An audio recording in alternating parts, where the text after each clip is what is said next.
South Africa has deployed a further 10,000 soldiers following days of looting and violence.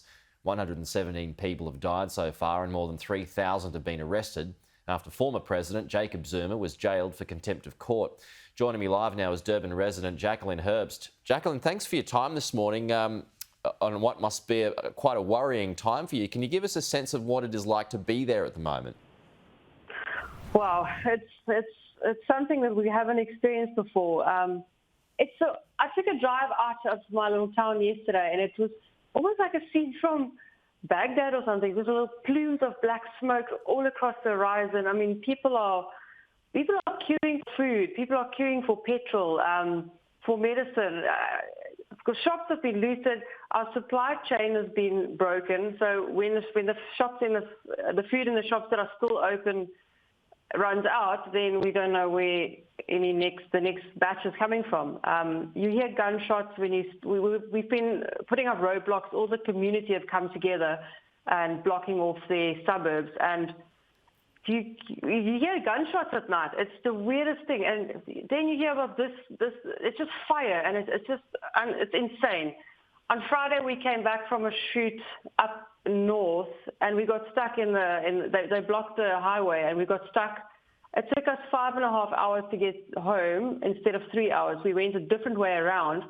And while driving, ahead of us, about a half a kilometre ahead of us, this fire popped up in the middle of the road. So they'd set up another fire on the back road. And we just put foot to get around it so we don't get caught. I mean, South Africa is a dangerous place at the best of times, but is it more so now? Do you feel more unsafe now? Definitely. But it's calmed down a lot. It was quite bad from Friday until yesterday, but it's calmed down a bit.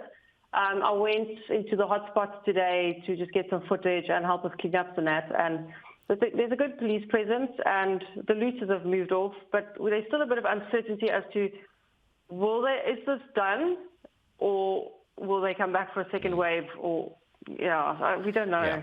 So what are people rebelling against here, Jacqueline? I mean, is it the jailing of Jacob Zuma, or is it other factors as well? Is it COVID? Is it low wages, unemployment, or is it just this perfect storm and people are getting out there and causing as much damage as they can? There's definitely a perfect storm that's been brewing for a couple of years, but the jailing of Jacob Zuma triggered it. There's 12 people suspected of being behind it. One has been arrested today, and it's very coordinated. So there's definitely someone else behind it, but they sort of abused the people's situation because people are poor. There's huge unemployment after COVID, and also the last couple of years in our political situation. So, yeah, they kind of abused people's situation and got them to go and loot and take free stuff. But now there's no food. The shops are destroyed. So the shops that haven't been destroyed in certain areas, when they get restocked, these other people are not going to be able to get food where they live. They're also going to want to come into the other areas, and there might just not be enough food. Yeah, I had a gentleman on the show yesterday from Save the Children. He's worried about the kids, and he's saying that this is the worst violence that South Africa has seen since 1994, so way back. Is that something you'd agree with? Definitely. Absolutely. Yeah. I was a teenager in those years, and this is definitely next level. I grew up I was young. I lived close to the border with Mozambique in the early 1980s when it was full-on border wars and that, and it was never like this. Yeah. And he was also saying that with the new government, there has been this promise of a new South Africa, and it obviously hasn't materialised. No, it hasn't. We've done well up to around about 2008.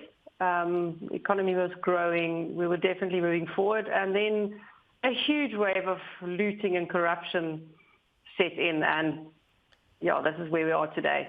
Okay. Jacqueline Herbst. Yeah. I'm sorry. Appreciate your time this morning. Thanks for joining us and giving us some insight there of how life is during the rioting and the unrest that's going on at the moment. But fortunately, as you just mentioned, it has calmed down somewhat in the last day or so. Hopefully that continues. Thank you very much, Jacqueline. We'll talk to you soon. Thanks.